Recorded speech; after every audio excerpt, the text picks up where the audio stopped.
Welcome to Our Weird World. I'm your host, John Henson, and today, the 7th edition of our serial killer sampler series.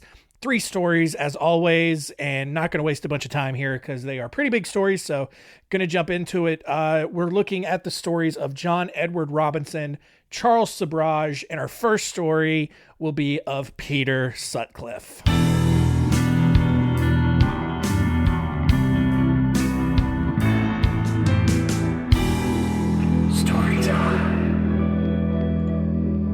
Peter Sutcliffe was born on June 2nd, 1946 to a pair of working-class Catholic parents in the small town of Bingley, or it's Bingley, probably Bingley in Yorkshire, England. I don't know what British accent that is. It's probably Australian, says my wife. Whatever, she doesn't know. It's not like she's ever been to England, even though she has. In Bingley, Yorkshire, by age 15, he had dropped out of high school and began working various jobs, one of them as a grave digger. And during that time, he became very fascinated for some reason with prostitutes, which I know that's not what you were thinking. You're probably thinking, oh man, he's a grave digger. He probably got interested in like sexing up the dead bodies. No, he just became interested in prostitutes and watching men try to request their services, probably because over by the cemetery is where you do that sort of thing. I don't know. I've never gone out looking for prostitutes, so I don't really know where you would find them. I'm sure like everyone says, oh, on the street corner, and like, sure, there's probably like a street corner in your city where you know that they hang out, but I don't know. I live in a big city. There's a lot of street corners here. I don't know where they are. Maybe they're over by the cemetery. Maybe that's how they do it in England. Either way, one day, Sutcliffe was standing near the grave of Bronislaw Zapolsky when he heard the voice of God call out to him that he needed to go kill prostitutes. I love how this story just goes downhill so fast. So many twists and turns already, right? He's working as a gravedigger. He's 15, by the way. He's 15.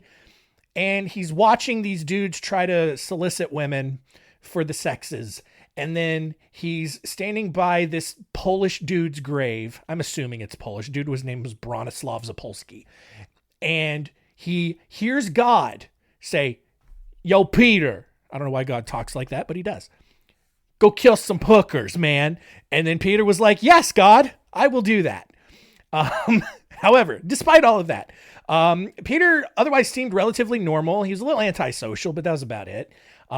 He then met a woman who was not a prostitute named Sonia Zerma in 1967, and then the two started dating.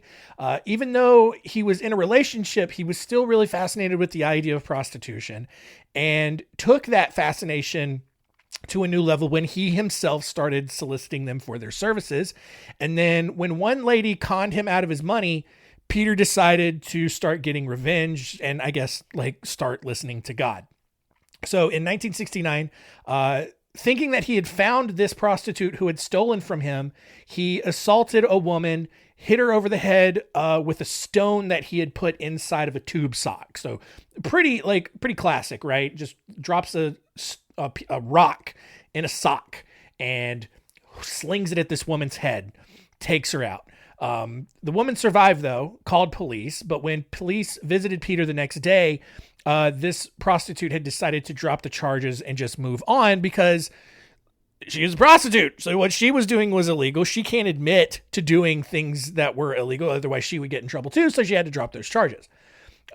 Despite all of that, Peter and Sonia, his girlfriend that I mentioned that he had, they got married on August 10th, 1974. And as most young married couples do, the newlyweds tried to start a family, but Sonia unfortunately suffered several miscarriages before a doctor finally just told them to stop.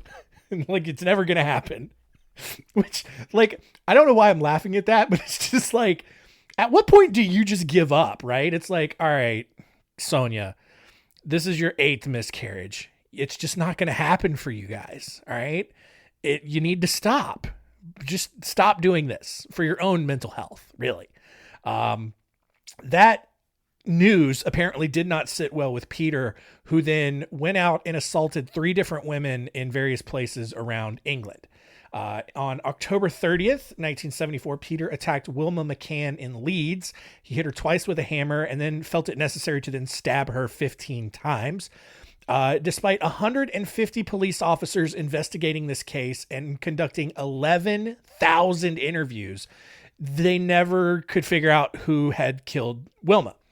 In 1976, Peter stabbed 42-year-old Emily Jackson 42 times with a screwdriver. Emily had been using Peter's family van in exchange for sex before, obviously, she got stabbed to death. And then Peter dumped her body basically in the equivalent of a British trailer park and just went on with his life. In 1977, Peter killed 16-year-old Jane McDonald, which was different because she was not a prostitute like the other two women had been. And when the public kind of found out about this, like the public was already aware that prostitutes were getting killed. But then when they found out that this 16-year-old girl got killed, women in general felt like they were just at risk from this apparent serial killer and really started demanding answers because, as police were wont to do, didn't really care a whole lot anytime a prostitute disappeared because they did that all the time. You know, sometimes they got murdered, sometimes they just overdosed on drugs. Like they just didn't really care and didn't really do anything about it. We've seen that, you know, in several other stories in different countries. After another woman was assaulted a month later, 300 different police officers collected a total of 12,500 statements, and they still could not figure out who had done it. All right. In October now of 1977, Peter murdered Jean Jordan, who was a prostitute from Manchester. When he got home, though, he realized that the £5 bill he had given her for a little five-knuckle shuffle had actually been traceable. And if the police found it, they might actually be smart enough to connect him to the crime. So when he returned to the place where he had dumped Jordan's body, he couldn't find the money. So instead, he dismembered this woman's body and moved it to a new location that was probably harder to find. Unfortunately for Peter, it was not a harder place to find because her body was found literally the next morning, along with the £5 note. They traced it then back to various Midland Bank branches. They interviewed 5,000 men, including Peter, but his story checked out. He told police that he had been running back and forth between a family party and killing prostitutes on the night of the incident in order to have a credible alibi. And he was let go. Like, he didn't tell them he was killing prostitutes. He was just going back and forth between different towns because there were different parties and other errands that he had to run. And they figured that made enough sense. And so they let him go. Over the next 2 years, Peter attacked and murdered several more women. And despite a ton of forensic evidence that he left at the scene of the crime, including boot prints and tire tracks, police still totally clueless, had no idea. In 1979, Assistant Chief Constable George Oldfield, who was, I don't know why I said it like that. Oldfield was leading the investigation into all of these attacks, and he received a tape that was allegedly from the guy who was committing the murders. The tape was heavily scrutinized, and police began searching for a man with a distinct type of British accent, which came to be known as Wareside Jack. 2 letters signed Jack the Ripper were then sent to the Daily Mirror and claimed responsibility for a murder that had occurred back in 1975. DNA that was found on those envelopes wasn't tested until 2005 when authorities finally charged a guy named John Samuel Humble with perverting the court of justice. And here's what's crazy about this. This dude, John Humble, had nothing to do with any of this. He's just a maniac who wanted to screw with police and distract them from figuring out this case. And so he builds this Wareside Jack character, starts sending him letters, signing it Jack the Ripper. Police think that this is the guy who's been murdering all these prostitutes all these years and was never actually connected. And so thanks to this distraction, Peter was then able to murder Barbara Leach, a 20-year-old college student. Police thought that this murder had been done by this Wareside Jack character and launched another huge investigation. And again, a ton of forensic evidence left at the scene of this crime. Peter himself was interviewed 9 different times in connection with not just Barbara Leach's murder, but still that murder where he left the £5 note. And all 9 times, police were like, yeah, dude, I don't know why we're still talking to you. You're clearly innocent. And we're bad at being the police. All these women are dying. We just keep talking to blokes. No idea who's doing it. Please go back to it. I don't know what. That's a terrible British accent. I'm sorry. I'm sorry you had to listen to that. In April 1980, Peter was actually arrested for drunk driving. And then after he was released on bail, he attacked 3 other women and murdered 2 more. He was arrested again the following year, and police discovered that he was driving with a fake license plate.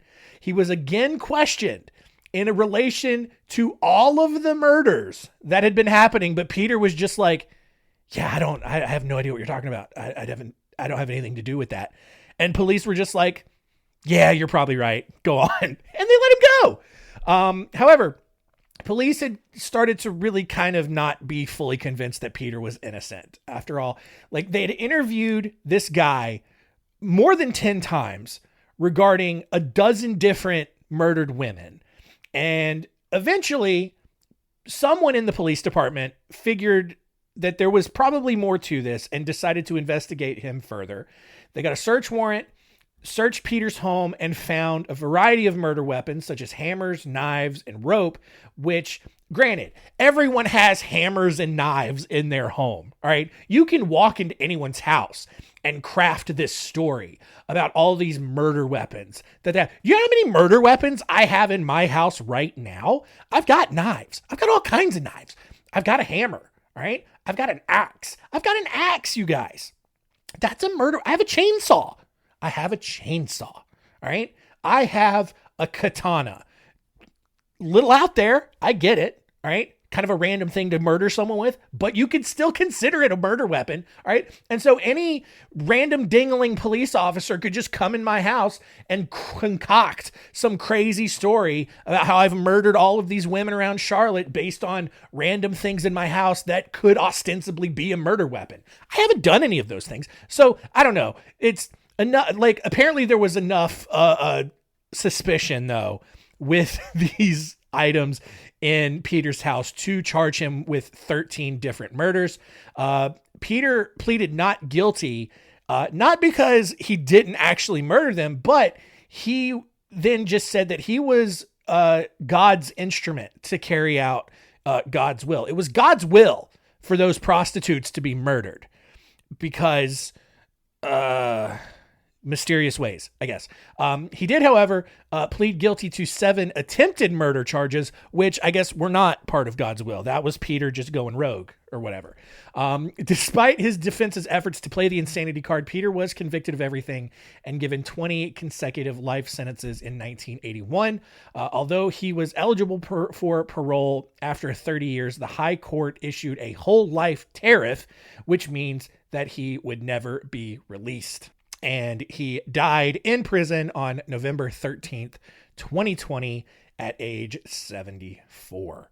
So our next story here is of Charles Sobhraj, who was the final product of a night of passionate lovemaking between a Vietnamese shop girl and an Indian businessman. And his Indian businessman father quickly abandoned the family, leaving his mother unable to care for him, which led Charles to be adopted by a French army lieutenant who kind of moved the family back and forth between France and the Indochinese Peninsula several times during Charles's childhood, because the French, were kind of doing all kinds of colonization and colonial work. Like, the French owned several of those countries back then. I think they've all gotten their independence since then, but this was back when the French still had all those colonies out there.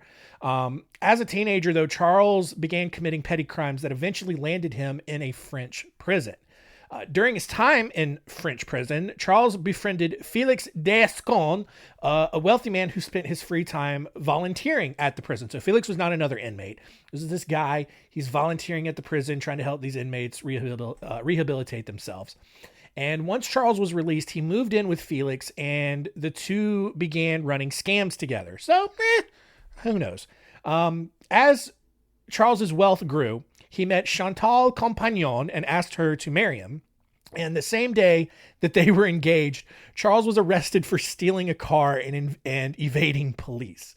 When he was released from prison 8 months later from those charges, he and Chantal got married because clearly that whole stolen car thing was an anomaly, and Charles was actually a really good guy. All right, never mind that he had spent a lot of time as a teenager in prison.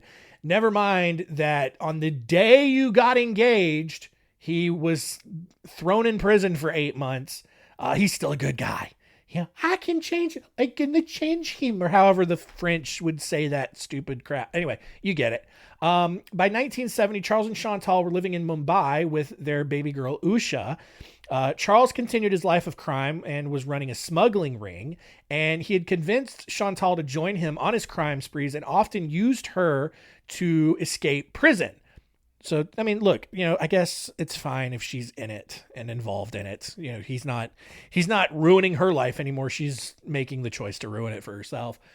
3 years later, the couple was in Kabul, robbing tourists traveling along the Hippie Trail, which was a route from London to Bangkok that had actually been frequented by hippies from the 50s to the 70s as a way to take their sweet time to just kind of go and see the world. That year, Charles was arrested again, but escaped prison by faking an illness and actually drugging the guard. Instead of reuniting with his family, though, Charles fled to Iran. Though Chantal still cared about him, she, at that point, denounced her life of crime, moved back to France, and never saw Charles again. Charles, though, didn't really care. He spent the next 2 years on the lam, using several stolen passports to hide his true identity, to keep running scams, and to keep, just being a generally terrible person. By 1955, he was living in Thailand, posing as a gem salesman, gemstones, not like gymnasium, gemstone salesman and a drug dealer in order to befriend tourists before eventually robbing them. He gained several devoted followers that assisted in his little crime spree, including a guy named Ajay Chowdhury. I don't know. Ajay, who was a young man from India who quickly became Charles's second in command. And as their crime operation grew, they're kind of building up this like Indian cartel, essentially. And so obviously their risk for getting caught really started to grow. And so starting in 1975, Charles and Ajay began murdering people, mainly those that had been recruited to join their crime ring, but later threatened to expose the pair for what they were doing. It began with a woman named Teresa Knowlton, who was a tourist from Seattle, who was found drowned in a tidal pool in the Gulf of Thailand. Their second victim was Vitaly Hakim, who was a Sephardic Jew, whose body was found burned along a road near a resort city in Thailand where Charles and Ajay were staying at the time. When Hakim's girlfriend visited and asked about his disappearance, Charles panicked and then for some reason poisoned two other people and then drowned the girlfriend. And then because two of those women were found dead in their bikinis, Charles earned the nickname of the Bikini Killer. Charles and Ajay basically would take two of those victims' passports and entered Nepal, where they murdered two more American tourists.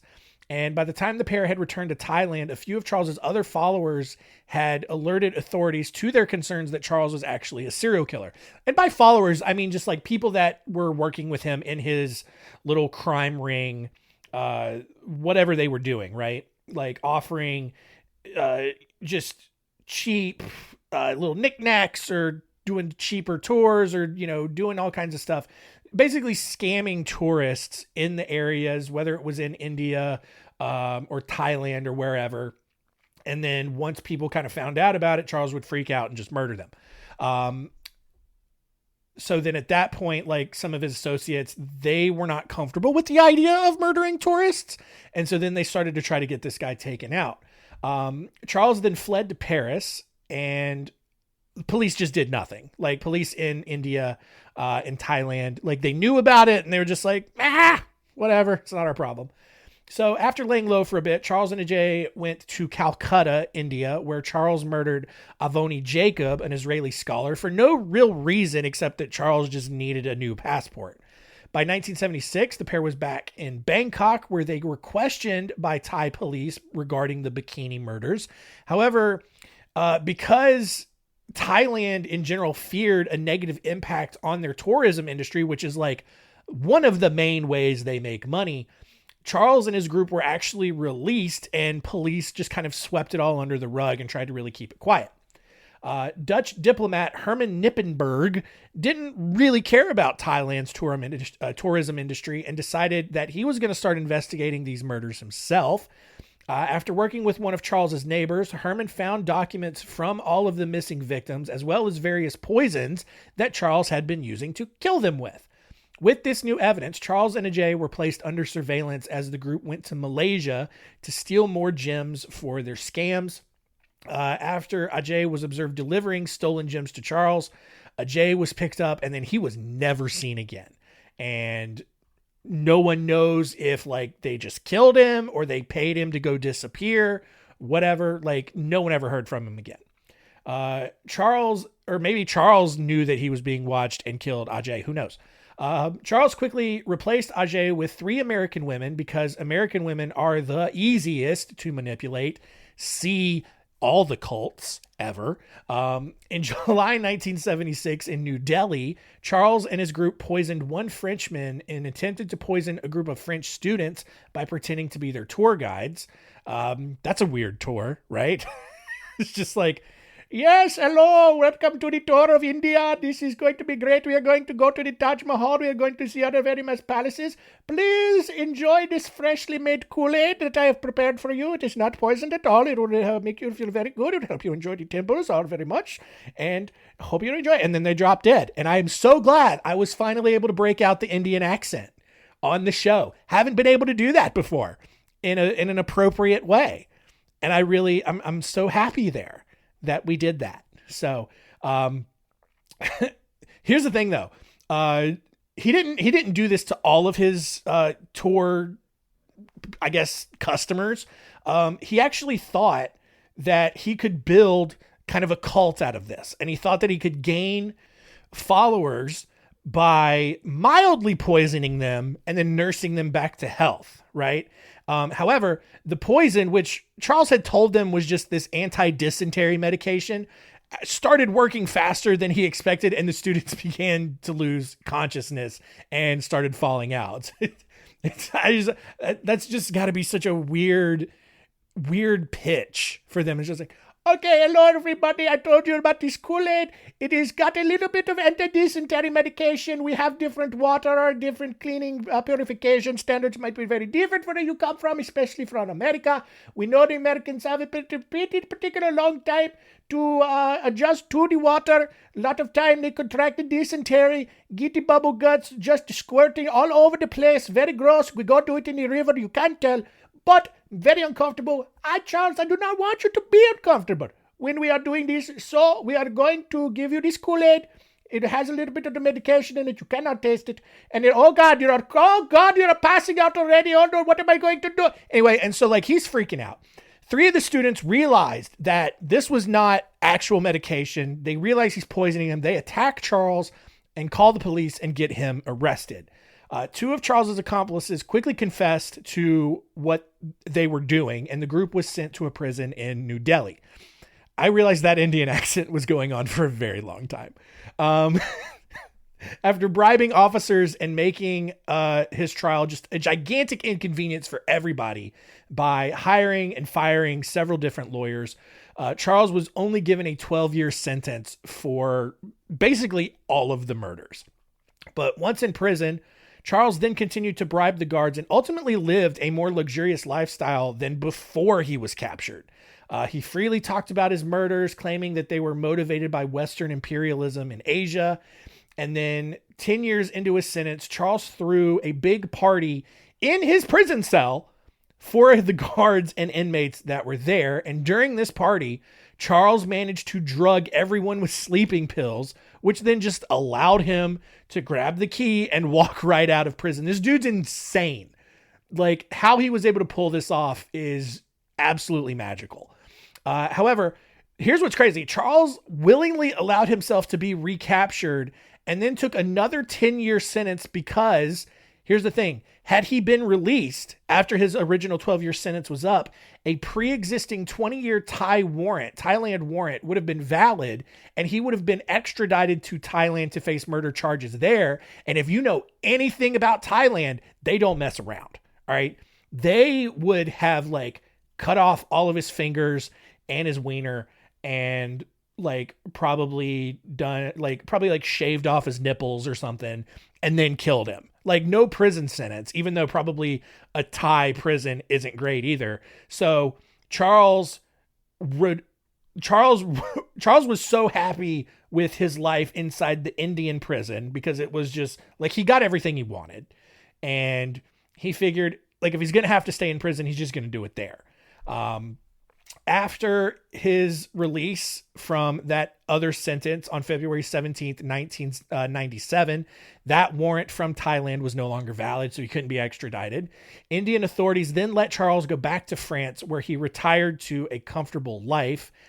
He hired a publicity agent, and he charged exorbitant amounts of money for interviews and autographs. In 2003, Charles was spotted in Kathmandu, which is Bangladesh. No, it's Nepal. And then 2 days later was arrested by Nepalese authorities, where he was sentenced to life in prison for the 2 murders that he had committed there in 1975. In 2010, he married his Indian Nepali interpreter Nihita Biswas while he was in prison. She was 20 years old. He was 64. Gross. And she actually even donated blood to help save his life during an open heart operation in 2017. On December 21st, 2022, the Supreme Court ordered his release from prison after serving 19 years because he was just super old. By all accounts, he was ordered to leave the country, and that's it. That's the last that we've heard from him. Probably still alive, but probably not going to be for much longer. Our final story here is of John Edward Robinson, who was born on December 27th, 1943 in Cicero, Illinois, which is a suburb of Chicago. John had a fairly privileged life, going so far as to actually perform for Queen Elizabeth II as part of the Eagle Scouts. And if you're like me, I didn't know the Eagle Scouts did performances. So like, I've got a lot of questions. What do Eagle Scouts perform, right? Do they like construct a campsite? Do they like demonstrate how to make a fire with twigs? Like, why were they doing this in front of Queen Elizabeth? Why did she care? Does England have their own version of Eagle Scouts that she could have done and watched this? Or did they just like sing? I don't know. These are the questions that I have. I could probably easily Google that, but I don't care enough, honestly. After returning from England, where they performed for Queen Elizabeth, John was placed in the Quigley Preparatory Seminary in Chicago, which was a boys' school that trained them for priesthood. He only lasted there 1 year because of disciplinary issues. They didn't really elaborate on that, but whatever. So rather than becoming a priest, John went to a community college to become an X-ray technician. By 1964, he had married Nancy Jo Lynch, had a kid, and then moved to Kansas City to begin his career, taking x-rays of people. In 1969, John was arrested for embezzling $33,000 from the medical practice where he worked. He was given 3 years probation, which he immediately broke by moving back to Chicago without his probation officer's permission, because that's how probation works. You are essentially a free prisoner. Like, you can't just do whatever you want. You gotta run it all by your probation officer. Like, give them your plans for the day. Make sure that they're cool with it. And one of those things that they're generally not cool with is you moving to a completely different city where they can't keep tabs on you. In 1971, he was arrested again for embezzlement, this time from the insurance company that he worked for. John's probation was then extended twice, once following the second embezzlement charge, and then again after a 1975 arrest for securities and mail fraud after he had formed a fake medical consulting company back in Kansas City. And here's the thing. Here's what I don't understand about these people. Like, you know what you're doing is wrong and illegal. So why are you going to do it? You're also already on probation. So why are you, and you know that if you get, like, I just don't understand. I don't, like, just don't. Like, you got to cut your losses at that point. But just these people where their brains are all wonky and weird, they don't see the world that way. And it's just so fascinating. Despite this lengthy CVS level receipt length record that he's developing, John really worked hard to make everyone believe that he was a good guy. Like, he was a scoutmaster. He was somehow a youth baseball coach, which, how are you letting him coach children, even if it's sports? How is a rec league not vetting these people who are they're getting to coach? I don't know. It is the 70s, but whatever. He was also a Sunday school teacher because, of course. He actually convinced members of a local charity to put him on the board of directors, where he actually named himself Man of the Year and threw an awards luncheon in his honor. So you got to believe, like, no one really believed he was a good dude, right? Like, once you get to that level where you're giving yourself awards and throwing events using the charity's money to do that, come on. Everybody's got to know at that point, right? In 1980, a year after his probation had finally ended, John was arrested again for embezzlement and forgery. His trial concluded 2 years later, and he was given a 60-day jail sentence. Immediately upon his release, John formed, quote unquote, a hydroponics company and then stole $25,000 from an investor friend after promising a fast return so long as John could pay for his dying wife's health care. Meanwhile, obviously, he was not running a hydroponics company. Instead, he was propositioning his neighbors' wives for sex and joined the International Council of Masters, which was a secret sadomasochism cult. Oh, this dude is just so unhinged. He actually, inside this cult, he rose to the rank of slave master, where he procured victims to the gatherings so other members could rape and torture them. So a little bit about this organization.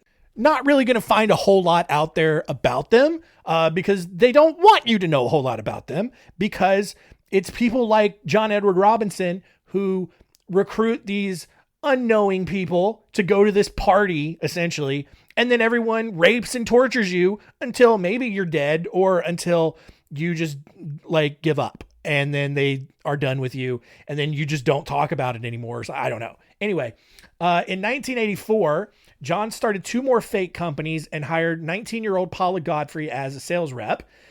John told Paula's parents that he sent her off for training, but when her parents didn't hear from her after a few days, they filed a missing persons report. John quickly produced a letter with Godfrey's signature at the bottom, indicating that she was totally fine and didn't actually want to see her parents, which was a little suspicious, but since Godfrey was a legal adult, police believed that the letter was authentic and dropped the investigation, and her body has never been found. So you kind of know what happened. The next year, in 1985, John met Lisa Stassi and her 4-month-old daughter at a battered women's shelter. John promised Lisa a job, an apartment, and daycare in Chicago if she would just sign a few blank sheets of paper for him, which seems odd, but you can kind of see what's going on here. A few days later, John called his brother, who at the time was trying to adopt a baby with his wife, but having little success. John said that he had found a baby whose mother had recently committed suicide. He then got his brother to pay him $5,500 in exchange for Lisa's baby and a set of forged adoption papers. That's absolutely insane that even is able to happen. But I mean, like, she's at a battered women's shelter. She probably doesn't have a lot of family or close connections. And then, you know, like, this is what John did. Like, he would just get women to sign pieces of paper and then apply their signature to various things and do whatever. And, you know, obviously he killed Lisa, but like, look, silver linings, guys. Like, he had the heart to not kill the baby and instead gave it to his brother because his brother wanted a baby. So he's not the worst guy, right? Like, if John was the worst guy, he would have also killed the baby, but he let the baby live and let his brother become a father. And that's heartwarming in a way, right? Just if we forget about all the murder that's going on. After helping another woman disappear, John then spent the next 6 years in and out of prison from 1987 to 1993 for multiple fraud convictions and parole violations. While at Western Missouri Correctional Facility, John then met prison librarian Beverly Bonner. After he was released, Bonner also left the prison, her job at the prison, to work for John in Kansas City because convicted felons who are in prison on multiple counts of fraud can totally be trusted. Like, this woman had to know why he was in prison. Dude was in prison for tons of fraud, tons of embezzlement, cannot be trusted. He's always scheming, always running a scam. And this woman was like, yeah, but it's probably better than working at a library in the prison, right? What could go wrong? Well, guess what? John convinced Bonner to have her alimony checks mailed to a post office box that he had access to. And then once he had that set up, once he had the key to it, Bonner was never seen again. And still, Bonner's mother continued mailing those alimony checks, and John kept cashing them. Like, it's just easy money for him at that point. By this point, early 90s, the internet was a thing, and John, huge fan because he could go on various websites and go into various chat rooms. And there was just a plethora of women in these chat rooms who enjoyed being very submissive, for lack of a better term, during sex. And so he quickly met 45-year-old Sheila Faith, who also had a 15-year-old daughter who was confined to a wheelchair because she had spina bifida. Now, at this point, you're probably expecting something about how John brought both Sheila and her disabled daughter to the sex torture club where they were both raped and humiliated. But here's the thing, all right? Remember, John is not a complete pile of human trash, all right? Instead, John offered Sheila a job to pay for her daughter's medical expenses. Now, did Sheila immediately disappear after this so it wasn't a completely happy ending? Yes, but like, I don't know, maybe he continued to pay for her daughter's medical expenses. I don't know. He kept cashing her pension checks and keeping that money. So I don't know, probably not. Anyway, forget all the things that I said there. By 1999, John had become associated with several missing persons cases, and police finally decided to start looking into it. When John was accused of stealing a woman's sex toys in 2000, he was arrested for theft, which gave police probable cause to obtain search warrants for the rest of his property. How, like, of all the ways to get on police's radar, a woman accuses you of stealing her sex toys, and police finally find out you've been committing a ton of murders. Like, such a bummer for him, right? But a great way to end this story. Authorities went out to John's farm where they found two 85-pound chemical drums stuffed with two missing women. Investigators also searched a storage facility that he was renting and found 3 more drums, which contained Bonner, the prison librarian, and Sheila Faith and her disabled daughter. So I guess he didn't take care of those medical bills out. Well, he did take care of the medical bills, if you know what I'm saying, but she didn't stay alive. This criminal trial for John Edward Robinson was the longest in Kansas's history, and John was eventually convicted of those murders and given the death penalty in 2002. 3 years later, John's completely oblivious wife, yes, he has been married for all of this, and she was just as oblivious to her own existence as you have been this entire time I've been telling this story. She finally figures it all out and files for divorce. Authorities are pretty certain that John committed as many as 8 murders, but there are several years of activity that actually remain unaccounted for. Additionally, John's refusal to cooperate with authorities leads them to believe that there are some other victims out there. As of this recording, he is 79, 80 years old, and he is still on death row at the El Dorado Correctional Facility in Kansas. And that is the end of our stories.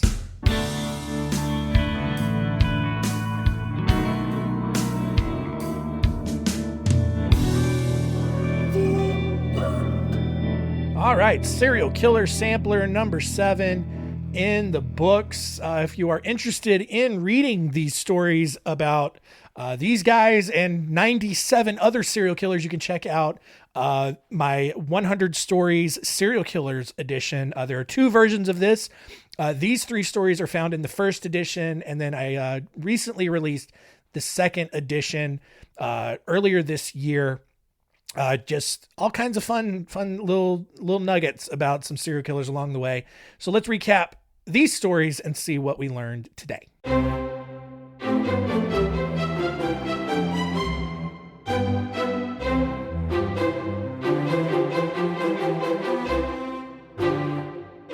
What did we learn? Number 1, God commanded Peter Sutcliffe to murder prostitutes, and that's exactly what he did. Apparently, though, God only commanded him to kill the ones that he killed, not the ones that he tried and failed to. Either way, you get it. Number 2, Charles Sobhraj, just really charismatic, apparently very attractive Indian gentleman who would scam tourists in India and Thailand and even Nepal by selling them fake gemstones, taking them on fake tours, and then poisoning them, and then tried to become a cult leader, but that backfired very quickly, but still didn't really get punished for it. Ended up manipulating all the prison guards and all that, and just really has, like, if there's a right way to be a serial killer and get away with it, this guy came about as close as you can get to doing it. And then number 3, John Edward Robinson, actually ended up being known as the internet's first serial killer because he was one of the first ones to use these internet chat rooms to find his victims.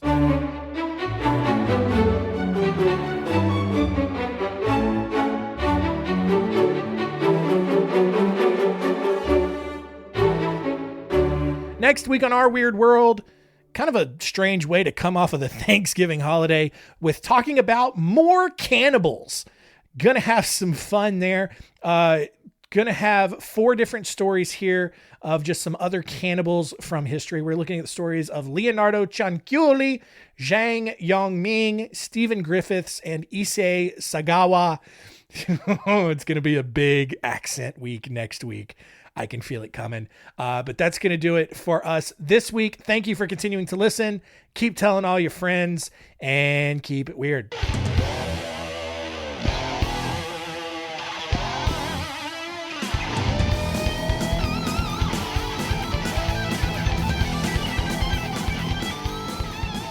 Oh, this one's creepy. I just want to get your attention. I really want to be all up in your head. Cause when I got, you're gonna want to get some. Yeah. But girl, that's only if you ain't scared. And I won't knock or ring no bells. You just poke that bottom up in the air. I'll get you hot. I know you oh so well. And when I'm walk in, all that I want to hear is you say, Daddy's home for me. As I know you've been waiting for this love in your day. And you know your daddy's home and it's time to play. So you ain't got to give my loving away. So all my ladies say, hey, hey, hey, daddy. Hey, hey, hey, daddy. I ain't got to do a lot of flexing. Shorty, you already know what it is. And girl, tonight we're going to do a lot of sexing because nobody do your body like this. Ugh. Poke it on out. Poke it out right there. I'ma fall back while you work that chair. Poke that damn thing, let the neighbors hear. God.